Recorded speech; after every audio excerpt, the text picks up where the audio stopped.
So good. Heck yeah. Even better. We got the legend himself with us tonight, Mr. Marc Thompson. How are you doing this evening? Oh, I'm great. I'm not worthy of the title legend, but I'm very grateful to be here. Thanks for having me. Oh, you are 100% worthy of the title legend. Don't you voice this guy, right? Oh, Right? yeah, in the books. Yeah, yeah. I mean, that's legendary right there. He's half of the Blue Man Group. Yeah. Oh, I love that. That's cool. I'm going to tell Tim we have to call ourselves that. It was actually funny, Mark. So about a month and a half ago, I was out in Denver with Jungle Jedi. We were at the Denver Fan Expo, and we got to go over and talk to Timothy. And I told him, I'm like, man, you're such a legend. We love your books. And he goes, I'm going to correct you on something.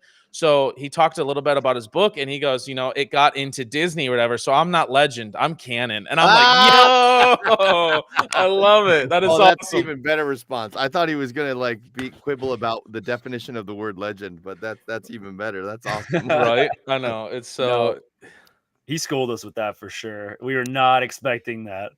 My favorite Timothy Zahn story is when we did the new trilogy, I was noticing that Thrawn kept saying perhaps a lot.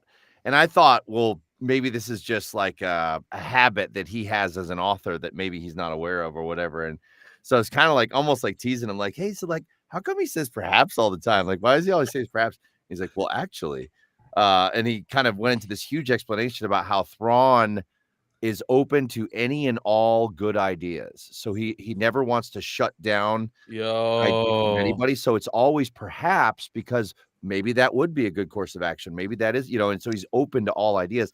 And I was blown away, because that's so it was very deliberate. It wasn't just a throwaway, habit. No. It was he was, even words like that, he has a thought about plan. I was like, that's so cool. It was really cool. When we got to talk to him, you can see that in action, because we were talking to him about obviously his Heir to the Empire series, and he was talking about Mara Jade and how Luke, he never gave up on his father and turned him back to the light side of the Force. And there's aspects of that same type of thing that he sees in Mara Jade. That's why he's never willing to give up on her, because there's some things within her that he sees that's awesome. Remind him of his father. And I was just like, that's so cool. Oh, I'd never heard that. That's awesome. So sick. Yeah. But yeah, we're so excited. We've been talking about this for a long time, ever since we were able to get you scheduled. We were like, this is going to be sweet. So yeah, I mean, it's crazy, because the three of us listen to a lot of audiobooks, and especially Star Wars. And it's funny for me, I'm super busy. I'm a dad. I have, multiple jobs, and Gazer's doing the same thing. So we can just put the book in our ear. So man, you've been in our ears so much. I've listened to nearly every Zahn book. Wow. Yeah.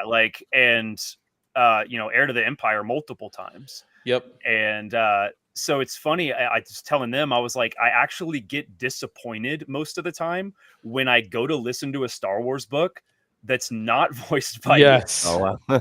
Yeah. Legitimately, dude. And right now for me, putting that in your ear, I am currently on just started the third book of Heir to the Empire for the fifth or sixth time. Wow. My fifth or sixth time through the series now. And I love the Heir to the Empire series. Honestly, it's probably my favorite series. It's my favorite as well. It's so amazing. Yeah. Yep. Yeah, I'm a little bit different. I just can't read. I don't have any kids. Yeah. I love that. We'll go ahead. We'll get started. I know I don't want to take up too much of your time here. Oh, yeah. And so give us a little experience. How did you fall in love with Star Wars? Take us, on a little bit of a time journey. Where did your love of Star Wars come from? Well, I was born in 1975. So as early as I can remember, Star Wars has been present in my life, whether it was the action figures or watching the films on VHS. So it's one of those things that's always been there. So I can't remember a specific moment where I fell in love with it. It was just it was my childhood. It was the toys I played with. It was, it was very formative for me.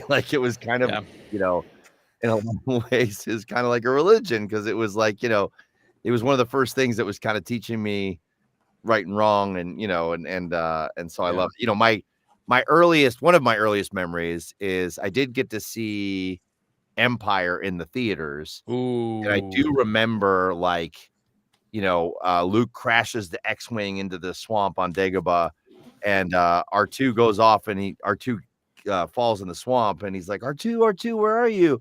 And I shouted out in the theater, he's in the water, That was like a moment that stuck with me. So, but yeah, I mean, it's just always been there, and so I've just kind of always loved it. So that's so cool. So what would you say is your favorite movie then?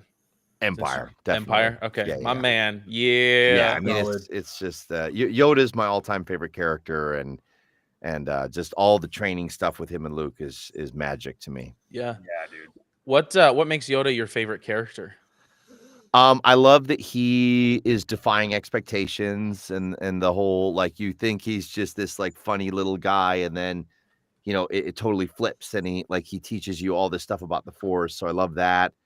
I love the idea. I love everything he says about the Force. I love the lessons we learn when we're with Yoda, that we're not this crude matter, but we're luminous beings, and that it's kind of what's on the inside that matters, not what's on the outside. And just that was, and just watching him, lift the X-Wing, and that music coming in. It's just like, I don't believe it. That is why you fail. Yes, right? yes, yes. Yeah, I mean, I have a tattoo of Yoda on my shoulder. Oh, that's sweet. But it's just, that's I love everything about. I love the way he talks. I love the way he looks. I love the things he says. It's just Yoda is amazing to me. I have if I could get my webcam, I'd show you. But I have like a multiple shelves of just Yodas. Like I've kind of collected a bunch of different Yodas over the years. So that's so cool. So you probably had to lose your mind when Attack of the Clones came out and he dropped his stick and grabbed his lightsaber, right? Yes. Yeah, I mean, I was at the Ziegfeld Theater in New York City, which I forgive me if this is incorrect, but I believe it's 1,000-seat theater. It's like where they do like big movie premieres. Okay. And we had camped out like overnight, multiple nights to get our seats. This is before you could reserve your seat. And everyone's just out there, and I was delirious from being up all night and whatever. It was a midnight showing. They waited until midnight to actually show it. And when he comes in and just moves his robe and the lightsaber comes out, it was like being at a football game. Like everyone was like, whoa, and just when he starts like jumping around, like I was just like laughing and like screaming, and just the energy in that theater is one of my favorite memories ever of that moment. It was so epic. It was so great. That's so cool. Yeah. I love that man. stuff. Yeah, the prequels blew our minds with some of that stuff. I'm old enough to have seen all of them in theaters as well. Same. And I mean, yeah, I mean, Attack of the Clones with Yoda doing that, bro. We were just like, oh my. Well, it was cool the way that fight progressed too. Is like suddenly Anakin has two sabers, and we're like, shit. Yeah. What is this? Totally. Yeah. And the movements were really cool. And oh shoot, Anakin's gone, and then Yoda walks in, and we're like, yeah. Well, I thought it was cool too. Is just like you don't think of Yoda being like a hateful person at all, but like just the way he interacts with Dooku is just like you can sense that beef there. He's like, right, this guy. Totally. Yeah. So when you take us on your journey, so you tell us about your journey to becoming, Star Wars has always been a part of your life. How did you start getting kind of into the world of voice acting? So yeah, that's interesting because like I knew pretty early on that I wanted to act.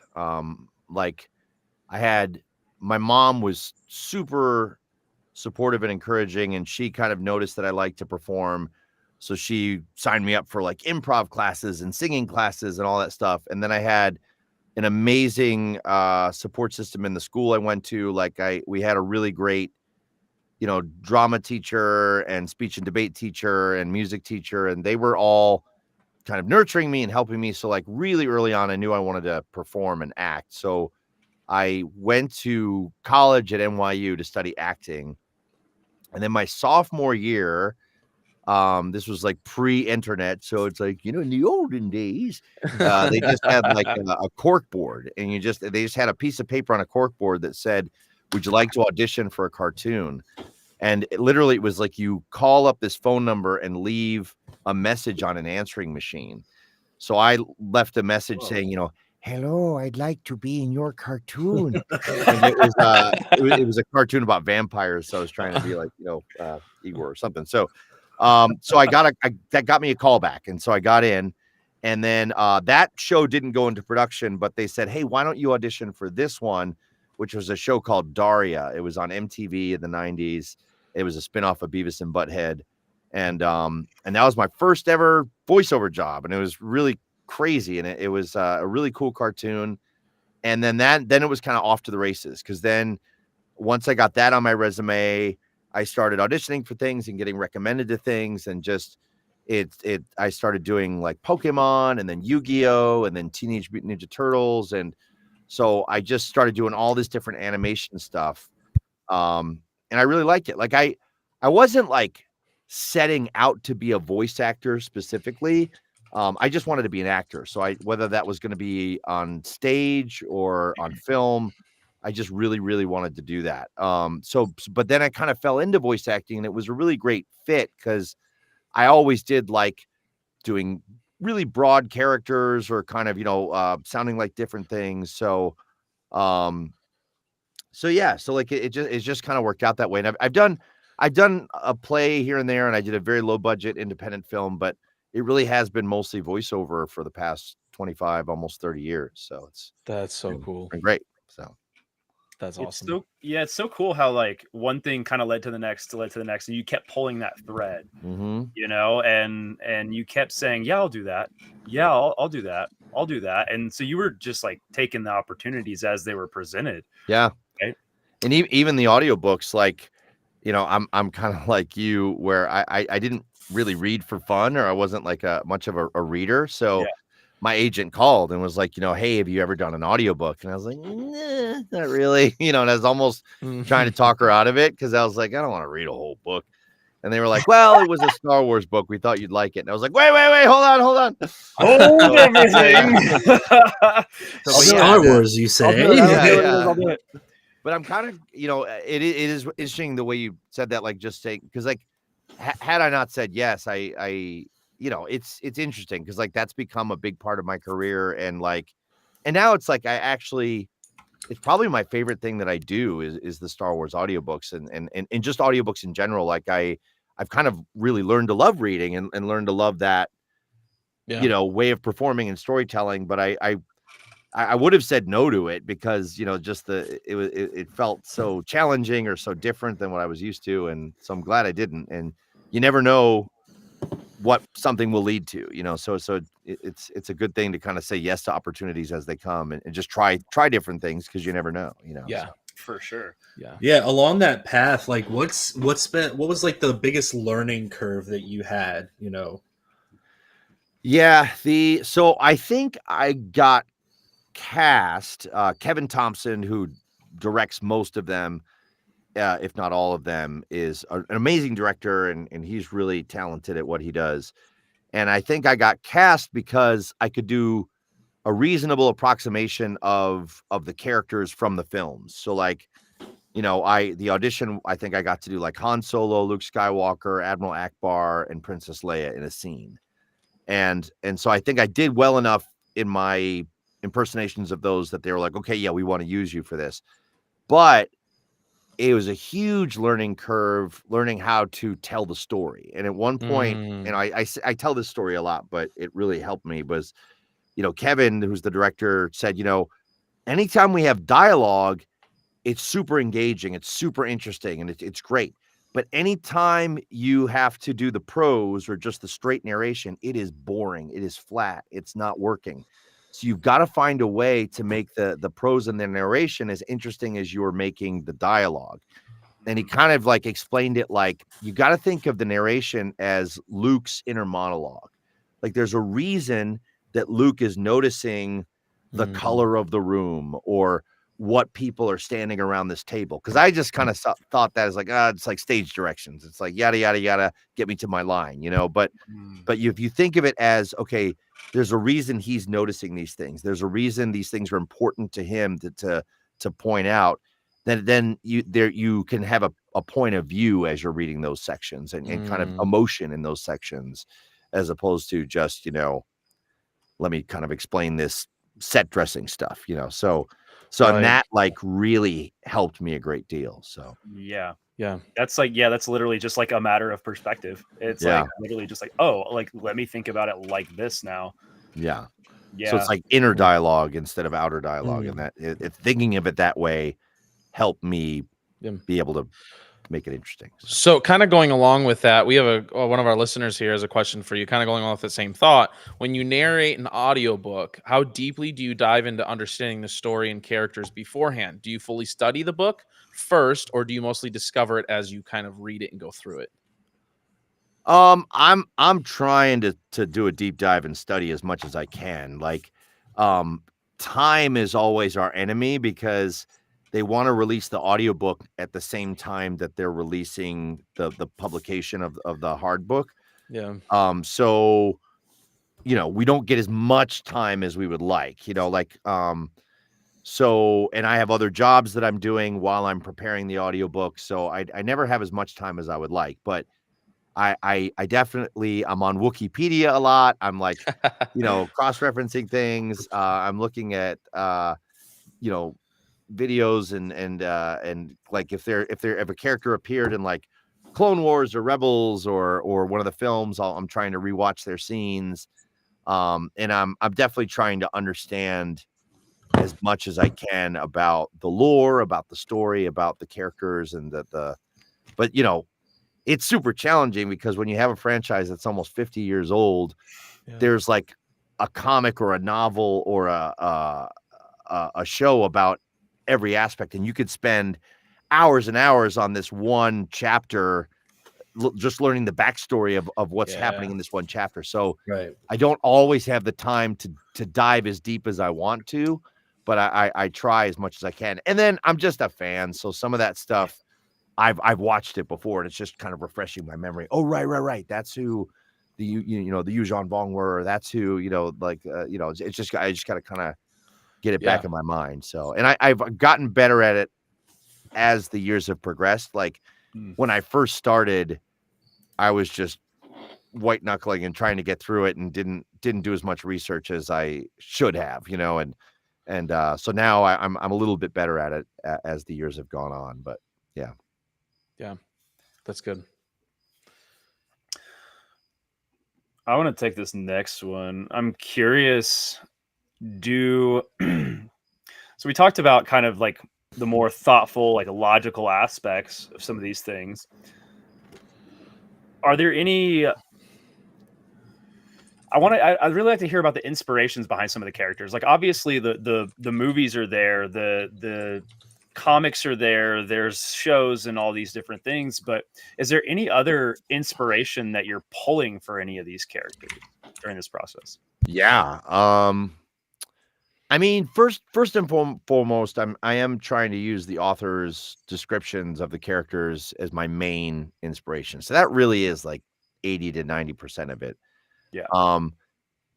And then, you know, not to be a commercial for Wikipedia, but I do like I love Wikipedia because they do, if they did appear in a comic or a show, they'll have some artwork. So a lot of times I'm drawing inspiration from the artwork. So like, if the way that this character, if it's an alien specifically, like they might have a big mouth or a small mouth, and that might help me, or if they look like a certain type of animal, I might try to incorporate some of that animal style in there. Like, you know, Bothans, I tend to make more gravelly and growly, like dogs, you know. So I'm drawing a lot of inspiration art. Yeah. Sometimes like I'm thinking, okay, if we were casting this movie, what actors might I, you know, cast in this movie? And so sometimes I'm using that type of thing. Like I'm using like you know, I want to use this actor in that role because I think that would be cool to see them in a Star Wars film, or this character reminds me of another character that I've seen in a film or show. And, you know, so I'm drawing on that, you know, and some of that is kind of to help me remember, like, to keep the voices straight in my head. Because if I make kind of super strong choices or specific choices, it helps me kind of keep them straight in my head, because they all start to kind of blend together if I don't give them really distinct vocal traits. So no, that's been something that I've like been baffled by listening to, is like, because I've listened enough, and I'm a vocal music student and musical theater student. My mom is a vocal music teacher, and so my entire life I've grown up in this. So when listening to you, I'm like, he's literally keeping all of these straight. Yes. Like I've tried to put myself in your shoes and mimic you, like in my house, like just playing around, because it's fun, and I'm also interested in like, how in the world is he doing that? So some of it's editing. Well, that's fair. Take number 44. Right. Which that's cool. Because for us, we're just getting it like seamless, right? But to know that you have like looked at art and read backstory and like, oh cool, I have an image now that I can put with, because that's like, he's a real life Thrawn into your long-term memory. Yeah, totally. Right. Just hours in front of the mirror, just locked in. I love that. So as you're getting these calls for these books, you know, because you've not just done Eye of the Empire, obviously. There's been a lot of Star Wars books that you've done. Take us through kind of that process, getting a call regarding, you know, voicing a Star Wars book. What is your process like, you know, when you're reading through it and you're trying to develop these voices? You started talking about it a little bit there, but thought that kind of tied in real well. Yeah. All right. So basically, I'll start reading it, and anytime someone speaks or there's a line of dialogue, I open up a note and I write down the character's name, or if it's like the stormtrooper said, you know, I'll put the stormtrooper or the cracked helmet or whatever it might happen. And that line, I copy and paste the line of dialogue. And then as I go, if there's any other descriptions of that character that I think give me some clues, whether that's what another character says about that character, or if they have another line of dialogue later on in the chapter that I feel is more emblematic of who their personality is, I kind of copy and paste all that stuff down. And then once I've finished reading the book and I've got every single speaking person kind of notated that way, I go back and I cast it, meaning like I, you know, think, okay, what are the voices for these guys going to be? And I go through my list and I kind of come up with voices for everybody. And some of it is referencing established characters. So it's like, okay, this guy was in Clone Wars, or this guy was in, episode 3. So let me find the clip that he's in, and let me try to get as close to that as I can. Some of that is, okay, this character is going to be speaking a lot, and this character has a ton of scenes with that character. So I've got to make sure that I don't make these two sound too much alike. So I might, Kevin Thompson often describes it as the instruments in an orchestra. Like, you've got to make sure that you've got, the brass and the winds and the percussion, and you want them each to have their own unique sound, so that they all work together. Because if the whole orchestra is just flutes, then it doesn't sound as full as if you had the different types of instruments in there. So I'm trying to kind of, fill up the orchestra that way. And then, like I said, then I might draw on inspiration from other actors or other, or like different qualities of what this character is. And so like mix all that together, and then I try to get them. And then I record samples of all those characters on my phone, so that when I go into the booth, when that character's voice comes up, I'll just really quick pause, listen to that sample to kind of get it in my head. And then I try to kind of do the scene. So the first like 2 days, it's a little herky jerky and it's a little stop start, because I'm still getting to know the characters, and right, that's what they sound like. But then right around day 3, most of the characters have been introduced, and I start to kind of know them well enough that I can start just ping-ponging a little more seamlessly without having to stop and refer to it all the time. So, but it takes a while to get in that rhythm. So, dang, I know. I mean, it sounds like it with like all the work that you just said you put into this, into knowing these characters, like writing down characteristics of these characters and what you think that character would be like, how you would like it. Just there's so much like. That's part of the reason that we do call you a legend, Mark, is because it's the work and effort like that you put into these books, that when we start listening to Heir to the Empire and these other books, we get so immersed into it, and it's because of that. So thank you. And the passion too. Definitely. Yeah, thank you for going that extra mile. That like whole process of layering is so cool, and it does immerse us. Like that's why when we listen to Heir to the Empire, we feel like we're actually getting that trilogy. Like we actually feel like we're there, and it's an extension of the original trilogy. Wow. Yeah. So like who's been some of your favorite characters to voice? Because you've done a lot with the Heir to the Empire and stuff specifically. You've done some of the OT characters, and then you've also done quite a few of your own make up a voice for this guy. What have been some of your favorite ones to voice? Well, just purely for nostalgia, like getting to do Luke and getting to do Yoda and Han, that's like super cool. And like, so, anytime I get to be like, punch it, Chewie, come on. It's like, oh, that's so cool. I love doing all that stuff. Thrawn has become a favorite just because he's written so well. And I've gotten to do, he's probably the character I've gotten to do the most of, because I did the Heir to the Empire trilogy. There was a new Thrawn trilogy, and then a second new Thrawn trilogy, the Ascendancy trilogy, and he's had some one-offs, and so I've gotten to do a lot with Thrawn, and I really appreciate Timothy's writing. Like he's just so, like every single time he catches me off guard, because I'm like, okay, how's he gonna get out of it this time? And when the reveal finally happens, I didn't see it coming, but it makes perfect sense, because like he foreshadowed it so well, and he put all the pieces there, but I can never put them together before Thrawn does. But when he does, it doesn't seem like it's coming out of nowhere. It's like, oh right, because of that and that, shield generator and that gravity well, and yes, of course, and so I love he's become a favorite, and that was very cool. So yeah, I guess that was kind of a rambling answer, but like Thrawn, Yoda, Luke, Han, that's cool. So something happened with Thrawn that I noticed, and I don't know at what point, but it seems like in Heir to the Empire versus like some of the newer stuff, looks like you kind of like shifted and adapted his voice to kind of fit the more modern Thrawn that we started to see. Yeah, that Lars was playing. Yes. Can you say anything about that? Yeah. So, we were doing the Heir to the Empire books before Thrawn got brought back into the canon. Right. So that was kind of our take on Thrawn, and we were digging that and happy with that.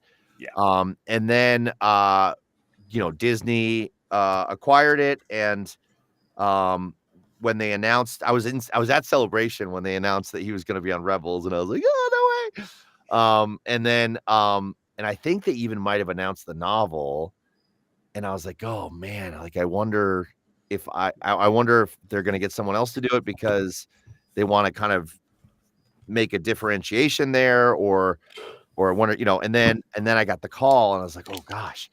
So I'd started like trying to, I think at that point, because he did come out. We got to see him before we recorded the book, so I kind of been like listening to what Lars was doing, and it was such a a creepy, eerie.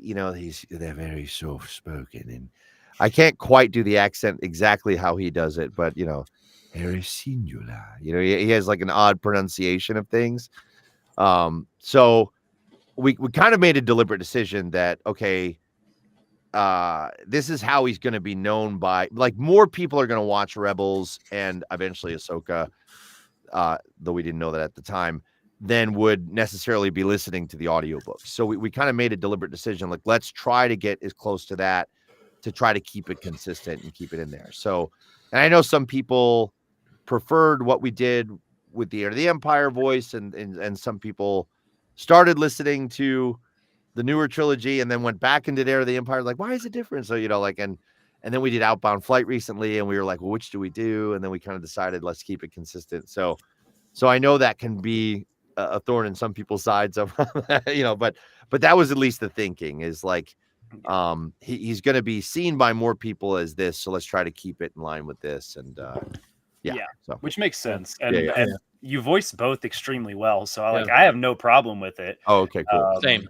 And to me, it almost seems like, well, when I hear Thrawn during that period of time, it's like, well, maybe we're seeing like an era of him where he was being more like this. Yeah. And so I kind of imagine that, and I'm like, I like that. Like an evolution of the character, right? Yeah.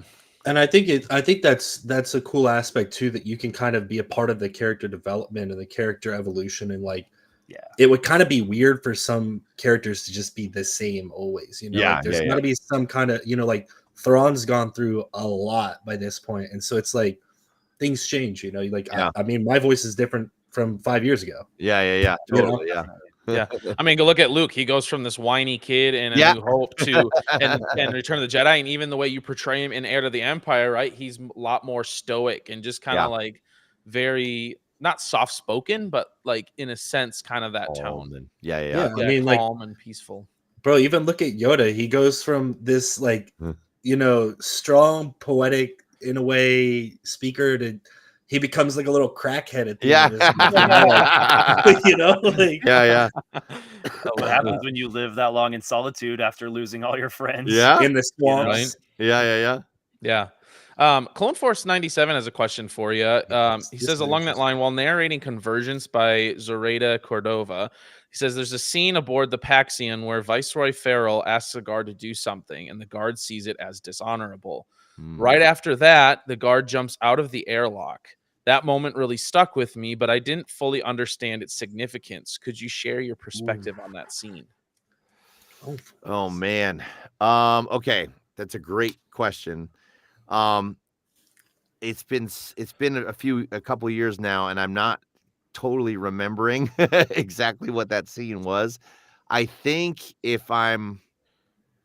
my best recollection is that I believe it was like between Arano and Iriadu, the two worlds, and the one world is like kind of a race of kind of warriors, and they almost felt like in spirit kind of like Klingons, to use another franchise, but like so my memory of it was that it would have been dishonorable to win in that way, or to like there was some manipulation going on to kind of make this war happen between these two families, and so there was some political motivations behind there, and I think I'm butchering this, but like I think it was just that it was kind of like I'd rather die than be dishonorable,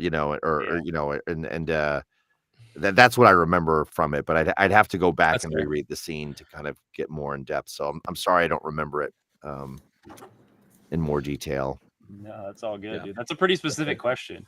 That is. Banger of a question. Yeah, I know it's kind of maybe threw you off guard a little bit, but I thought, it was a great question. I was like, it's a really great question.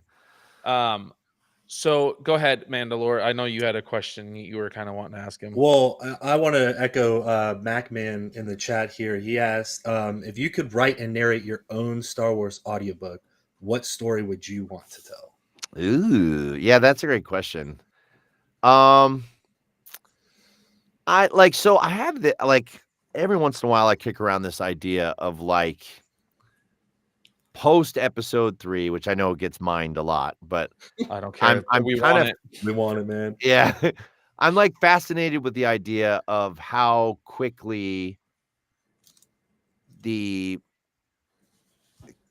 kind of the way people see the Jedi go from like the heroes and almost the idols to when you get to Rise of Skywalker, it's like, oh, they're not Rise, but Force Awakens, it's like they're legends, and like they're not real, like that was and so I'm kind of fascinated by the idea of like, I have this idea of like the kind of like what they did in Obi-Wan with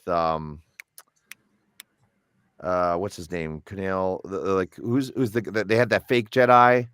Yeah.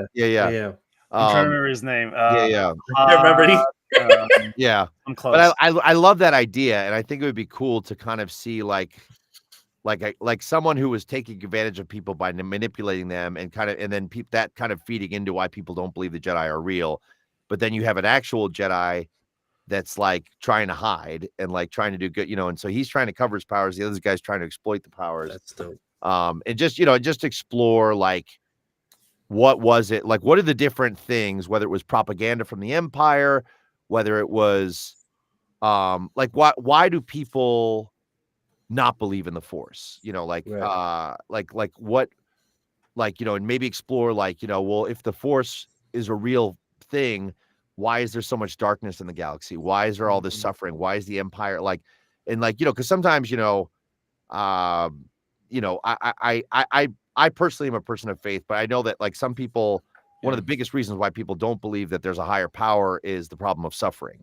And I think that time period in the Star Wars galaxy was a lot of suffering. So you could see how that would lead people to not believe that there is a force out there that would, be trying to kind of bring balance or that there would be any, so I would like to maybe explore some of those themes, and it'd be interesting, but that's dope. I'm not a writer. It could even be as simple as just like the stories and how they trickle down and how like things get forgotten. Like that would be a cool. Yes. Like the oral tradition almost. Yeah, totally. Yeah. That's so interesting. That's definitely an interesting perspective. I have a similar perspective, Mark, with the problem of suffering. Yeah. And all of that. Quick question about, I don't think we hit it at the beginning when you said the Empire was your favorite. Yeah. Your favorite show in Star Wars? Ooh. Yeah. It's kind of like a three-way tie right now. Like I would say the three-way tie is Ahsoka, Mandalorian, and Rebels. But right now I'm gonna say like Ahsoka is my all-time favorite. Like I just because like, but it's like it's kind of unfair because you couldn't have Ahsoka wouldn't mean as much to me if it weren't for Rebels. Yeah. Right. Yeah. So it's almost like those are one show in a way. Yeah. So, I mean, it's really season 5, just live action. Exactly. Yeah. So that's my favorite, mainly because my attraction to Star Wars is the Force. Yes, so like I feel like that Rebels Ahsoka stuff is giving us so much Force mythology and the father and the son and the daughter and like now what's happening with all this stuff. And so, but Mandalorian is amazing. Like Mandalorian like was such a great show. I have a mythosaur on the other arm. Yes. Get mine soon. That was that show totally caught me off guard because I thought like, oh, it's gonna be dark and like the bounty hunters and it's all gonna be about how like ruthless they are. And then to get to the end of that first episode and you see the ears, I was like, whoa, and like, and then just how much heart is in that show. And it has made me love the Mandalorians like almost as much as I love Jedi. Like the Jedi still beat them out, but like all the deep dives on that culture, or at least this group of the specific branch of that culture, I'm just loving it, and I can't wait for the movie. So it's a very tight race, but Ahsoka and Rebels beats it out only because of the Force and Jedi and all the stuff. So welcome to the family, brother. All right. It's fun. So this last was it last weekend or the weekend before we were all out at Rebel Scum Con. And I wanted to go. That's so cool. Yeah. And so we got to talk to Emily Swallow and Tate Fletcher and before I've gotten an opportunity to talk to Brendan Wayne, the Mandalorian family. Yep. So it's really cool that you talk about that because I do. My favorite character overall is Boba Fett. I got the helmet. Oh, nice. Yeah. And so so I feel that. Love it. I got to ask you a question here. And this was on the approved list, so I'm gonna ask you. Have you gotten any calls to voice that new Darth Vader book that's coming out called Vader? I can't think of the name now. Vader, Master of Evil. And then you said it was on the approved list? It's on the approved list. Okay, yes, I'm going to be narrating that book. Yes! Yes! Let's go! Yeah. I'm pretty excited about it, and I'm kind of prepping it right now. Yes! Like it's like I obviously can't say anything, but it's like there's some stuff in it. I'm like, on the record. Like that's like it's. So look, it's I'm not done with it yet, but it's really, really great. So that's so cool. I am so excited for that book. I mean, as soon as they announced it, I pre-ordered the audio version. And so I'm like, as soon as I did, I'm like, I hope Mark is doing this. I really wish Mark would do this. I got both, but the book's just gonna sit back here. I can't read it. Raph can't read. Follow along. Just looks at the cover, Some of the words are familiar, but then you get past the first, the prologue, and it's just like, bro. Yeah. So guys, you heard it here first. Marc Thompson is going to be narrating Master of Evil. It's really in November. Marc Thompson is Darth Vader. Yeah. Join me. Ooh.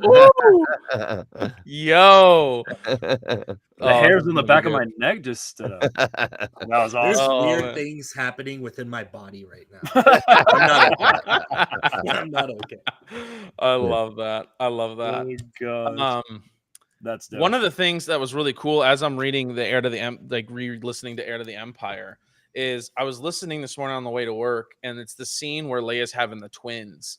And it was really cool because there's that part, and I never caught this before because this is why I love to keep reading them, because you catch things you never did before, where she's having the kids and she's trying to reach out to Jaina's mind, right? And she touches her mind, and Jaina reaches back for a quick second, right?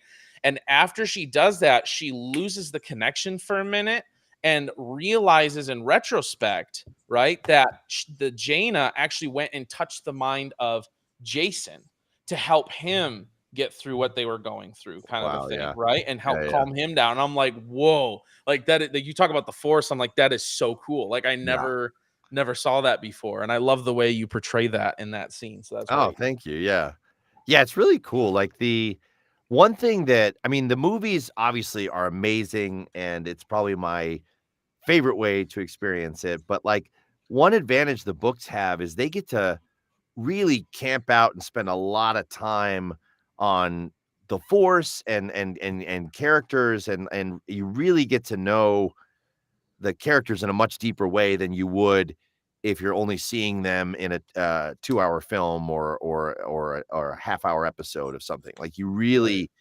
get to know how they think about things and aspects of the Force that you wouldn't have time to explore in other ways. So the books are really awesome for those reasons and a lot of reasons, but I mean, you get to make your own movie in your mind, right? Like Jungle, you had alluded to it earlier when it immerses us, right? Like as I'm listening to Han, you're voicing Han and Lando and Chewie and all these, like I'm like literally picturing it in my mind as a full-scale movie. And a lot of that is Kevin Thompson and Paul Goodrich. Like they are masters at in putting the music in the right spots, using the sound effects the right way. It helps that movie in your mind. And they're so incredible at it.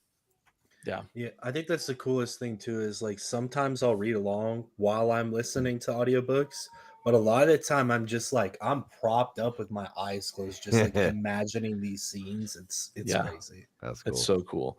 Gonna kind of take it in a little bit different direction here. So one of the questions I wanted to ask you is, recently you just became the voice of Superman. Oh yeah. Take us through that experience and what that's like. Yeah, that was really cool. Because it's another one of those. I've been very lucky. Like I've gotten to work on a lot of things that I'm a fan of. So Superman was another one that was kind of on the level of Star Wars for me. Like I grew up playing with Superman figures and watching the cartoons and reading the comics, and so I was super excited to get to do that. They did an audio adaptation of All Star Superman by Grant Morrison and Frank Quitely, and it's kind of like one of those an important story or important run in the comics for him in terms of his character. Like James Gunn used that. I was just gonna say James Gunn just used that. Yeah, like it was a huge inspiration for the new movie, and so I don't know how so like Kevin was directing that one, and he was kind of telling me about it, and I was like, oh, that's so cool. And I was like, I'd love to audition. He's like, yeah. So like he sent him and the producer Nick Martorelli, who's a huge Superman fan, sent me the auditions for it. And the ones they sent me were like Jarrell and Pa Kent and a couple other people. And I was like, okay, but there was a part of me that's like, I'd really like to try Superman. So like I never do this, but I submitted, I did my reads for those roles, and then I just said, hey, I know you've probably got other people in mind, but just in case, I kind of recorded a couple scenes of Superman because I had the comic. So I just let me find a good scene, and I kind of recorded myself doing Superman and sent that along as well. Just like, you probably have other people in mind, but I just want to at least ask. And so I sent that off, and then he wrote back, oh, you beat me to it. Like, we were just sending out the ancillary characters first, and we wanted to, so then he sent me back another scene, and he gave me like, Nick wrote this like huge email, like kind of explaining who Superman is in this specific story. And he's a giant fan. So between his email and that, and I read it, and I guess they liked what he did. And I got to do it. And it was a really special experience, because I love Superman as much as I love Star Wars. And so it was a huge honor, and I feel incredibly blessed that I got to be a part of it. And the production turned out great. Like that one's a multicast. So they cast several actors to play all the different roles. So it's even a deeper level of immersion, because you're hearing all the different actors, and I got to do the scenes with like Lois and Lex and all these things, and the music and the sound effects, and it works really well as an audio. Like that's so cool. So yeah, it's great. So obviously we've heard, I don't think I've ever heard your Superman voice. Do you have a line from there you could share with us? Yeah, I mean, it's let's see. Lois, I have something to tell you. There's always a way. So it's kind of like just like the thing about Superman is like, and this version of Superman is they really wanted him to be kind of an everyman, and so it's not about like an accent or it's not like Superman. It's more like this was like a grounded kind of subtle performance they wanted. So but it was fun to do, and I like doing them. So but it's I have one of the images I had in my mind when we were doing it. I had a mentor who said this thing to me once about like, you want to try to be a velvet rock, meaning like you want to have the strength of a rock and kind of be immovable and strong, but you want to have that soft exterior and that warm, approachable on the outside. And so I had a little bit of that when I was trying to do it. I wanted to have kind of a strength to it, but a warmth and a gentleness to it. So that's so cool. That's difficult. Yeah, for sure. You have to have that touch the whole time too. Mm-hmm. Guys, I'm not gonna lie, I'm still reeling at the fact that he's gonna be voicing the new Vader book. I'm like so out of my mind excited. From Thrawn and Luke Skywalker to Vader and now Superman. That's insane. So got a resume like none other.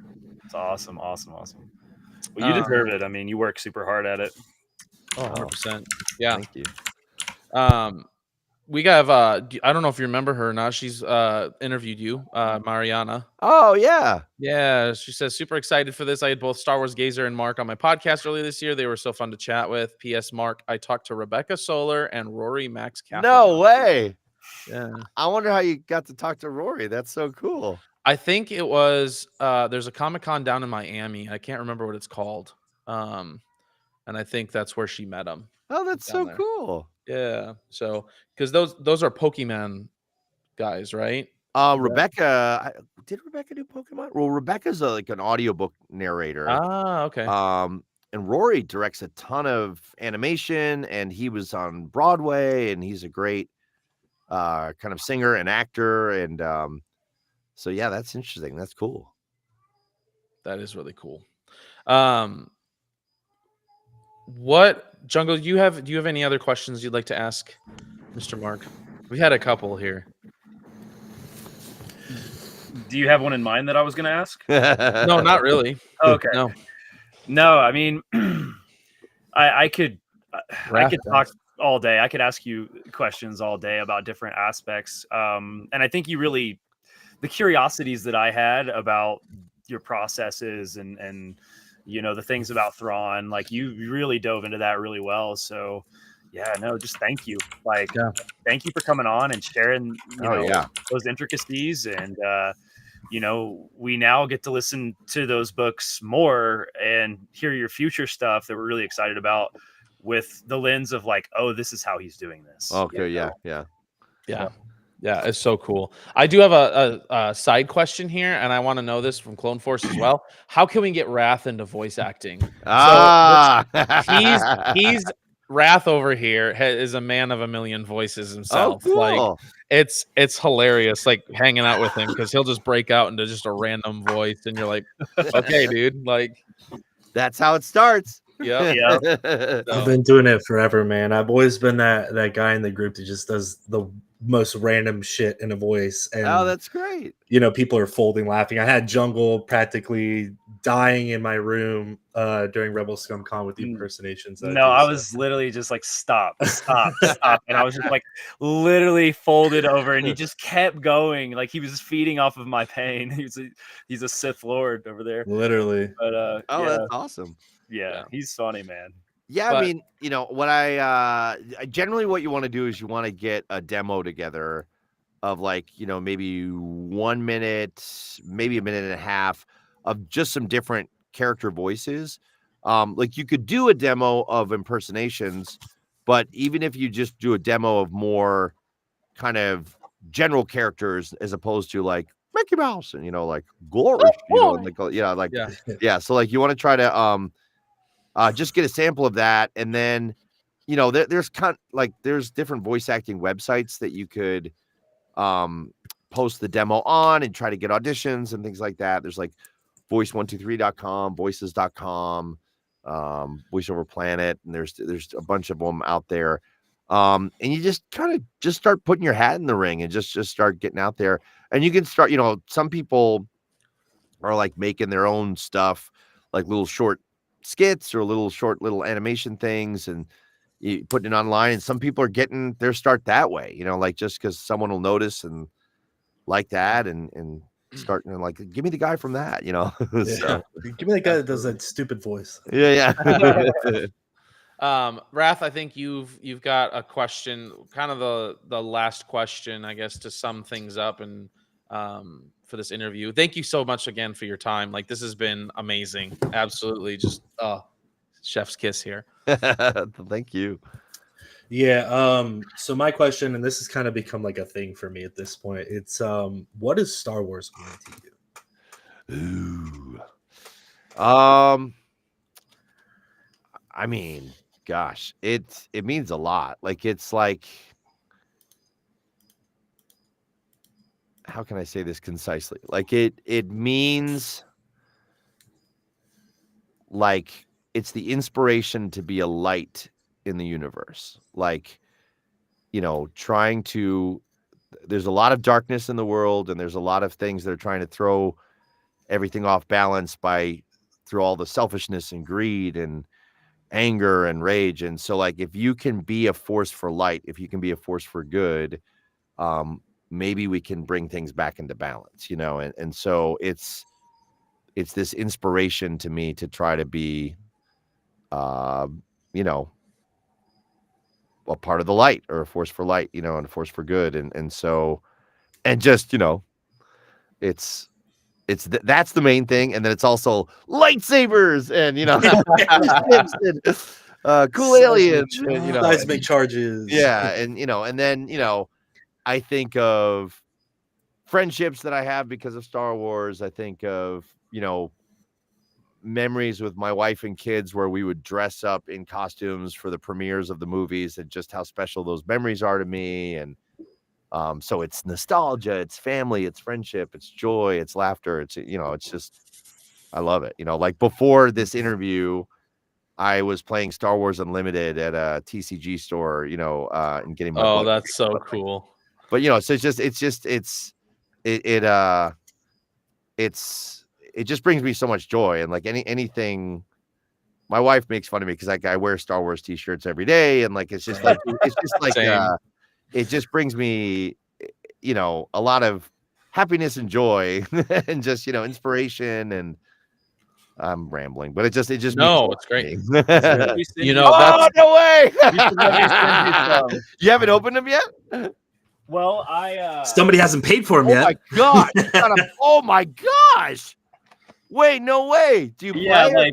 So what are you doing with all those cards? Well, so I'm a Whatnot streamer, and I sell cards, Star Wars cards. No on Whatnot. way. Same. Yeah, do you? So does Raph. I do a little bit. Do you have any Thrawn showcase from Spark? I don't, but I could look. I'm gonna get one eventually, but Yeah. I need to get a showcase Thrawn and a showcase Luke. I have a showcase Avar, and I'm playing with Avar right now. That's so cool that you have all those cards. That's amazing. Yeah, dude. Yeah, I've got a few boxes. So I'm gonna write these down. So Spark has gotten more sought after. Yeah. Because it's I know it's gonna get discontinued, but I like the art on the showcase Thrawn on that one. Oh yeah. The new one. So one of the things. Oh, go ahead. Yeah. I didn't mean to cut you off. Go for it. Well, we met one of the artists at Rebel ScumCon that does stuff in no Unlimited. Way. Yeah, Shane Molina. Yeah. Hawaiian dude. Wow. He's incredible, dude. Yeah. That's so cool. Like, I love your message about that, about being a light in the galaxy. Cause I mean, Raph's been asking that question. I usually ask, something similar, and it's usually either being a light in the galaxy or the word family comes to mind for people. Yep. How it's just connected family so closely. Totally. You see a grandpa walking around with his grandkids at a convention. You know what I mean? Like, yeah. And it connects generations of people together. Yeah. So that's amazing. I'm going to ask my last question here, kind of going along that line of, what does Star Wars mean to you? How about a Star Wars message, or not, doesn't have to be Star Wars, but just a message to Star Wars fans and everyone alike? What would be something that you'd want to everyone listening out there that you want to kind of convey to people? Oh wow, I don't know. I know it's kind of general and broad. Yeah. Like, I mean, I think I don't know. I would just say gratitude. Like because I remember when Heir to the Empire was all we had. You know what I mean? Like the 3 movies that come out, it felt like it was all over with, and that was great and that was fun. And then all of a sudden this book came out and there's more. And I'm like, no, wait, and like as much as I didn't like reading, like that was the one book I went out and bought because I was like, what happens next? And so the fact that we have comics, we have animation, we have TV shows, we have new films. It's like, everything might not be exactly what your favorite thing is, but like the fact that we have so much, just to continue to be grateful for that. And, and just from working on the books, the audiobooks, like I know like how much effort and how much love and passion goes into creating these things. And so,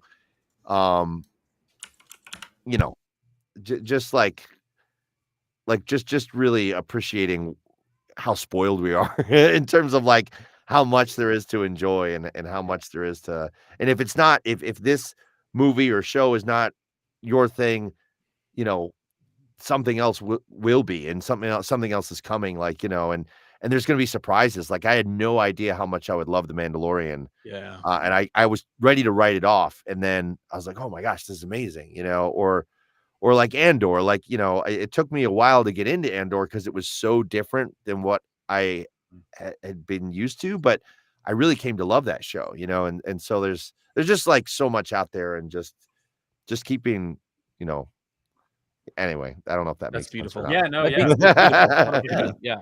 Well, because you know what it's like to go through the times of the drought, you know, and I remember feeling like when we heard about Phantom Menace was coming, it felt like an eternity because I had seen the original trilogy remastered in theaters. Yes. And so I was like, that's it? Yeah, well, yeah. When are they gonna do?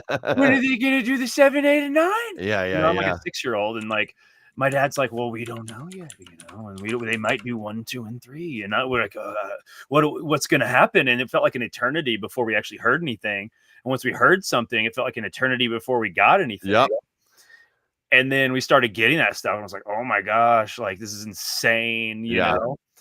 And now it's like it's like the best time to be a Star Wars fan. Oh yeah. We've got so much content, so much cool merchandise.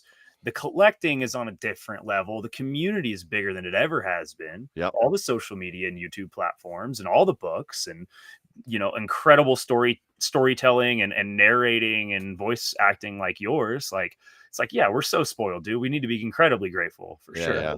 Absolutely. I was, when you're telling that story, like I was in New York City during Hurricane Sandy, and it was a blackout in New York City, like that. We had no power, and I had like a AM radio that we were listening to for updates.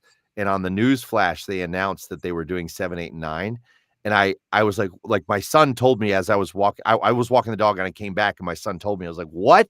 No, that can't be true. And I had no internet, no power. And I'm like scrambling, like trying to find, like, somebody repeat that announcement. Like, is this real? Is it real? Somebody tell me this is real. It was so cool. So losing his crap over it. Just like, yeah. That's amazing.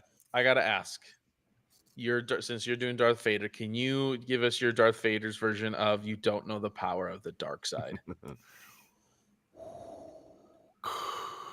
You don't know the power of the dark side. Yeah, Wrath is gonna lose it. Oh man, I love that. Yo. Don't make me flash my Darth Vader tattoo. Oh, do you have one? He does. Yeah. Yeah, I can't show it because I'm wearing pants. It's on my thigh. Man. That's I gotta take my pants off. Pants off. Mark, thank you so much for joining us. Yeah, you guys are awesome. Thanks for having me. Yeah, absolutely. And we'd love to do this again at some point. I would love to meet you at some point in person. You know, you've been on my podcast before, and so I would love to meet you. Yeah. For those watching and those who will watch, where can people find you at? Where are the best spots to look at your stuff and follow you? On Instagram, I'm Marc Thompson _VO _ Ehud. Sorry for the long tag there. And it's Mark with a C, so sometimes that trips people up. On Facebook, I'm just Marc Thompson, and on X, I'm Captain Ehud. Yes, I'm too lazy to. I have to pay to verify it. It's a long story. Anyway, but yeah, I mostly update on Instagram and Facebook. And I'll announce like books that are coming out there. I've been doing a lot of convention appearances lately, so I'm going to be in Houston this weekend at NostalgiaCon. I've got one coming up in Long Island in November, and Connecticut in September, and I think St. Angelo, Texas in September. So I've got a bunch coming up. So if you ever want to come to a con, I'd love to meet you, and I can I update on those social media platforms where I'm going to be. Okay. So we're thinking of going to SpaceCon. Yeah. I don't have plans. I might go to that one with Saber Guild if I don't have another convention going on. I'm a member of Saber Guild, so I might be doing that but I have to check with my wife, and I don't know if I might have another convention somewhere else that weekend. Okay. But Are you guys based here in Texas or? No, I'm over by Omaha, Nebraska. Oh wow, okay. Yeah, I'm in Colorado. Oh, neat. Yeah. DC. Oh wow, you're all over the place. That's Yes. cool. How do you guys know each other? Through this Star YouTube Wars, community. man. Star Wars. Oh, cool. Yeah. It's kind of crazy. It is. Actually, the place that Jungle and I really met was last year at ICCC in Nashville. Oh, yeah. And I was going to ask you if that'd be something you're interested in. I know the owner pretty well. Oh, yeah. He had me out 2 years ago or 3 years ago. Did he really? I love that show. Yeah, I definitely would love to go back. Yeah. I'll reach out to him and say, hey, Mark said he wants to come back, man. Yeah. 2026 is a good year. Yeah. Yep. Mando Grogu, yeah. Yes, absolutely. Thanks again, Mark. Really appreciate it. All the love. Wish you and your family well. Thank you. And hopefully we get to do this again soon. Yeah, it'd be great. Thanks, guys. Absolutely. Have a good one, guys. All right. We'll talk to you later. Bye.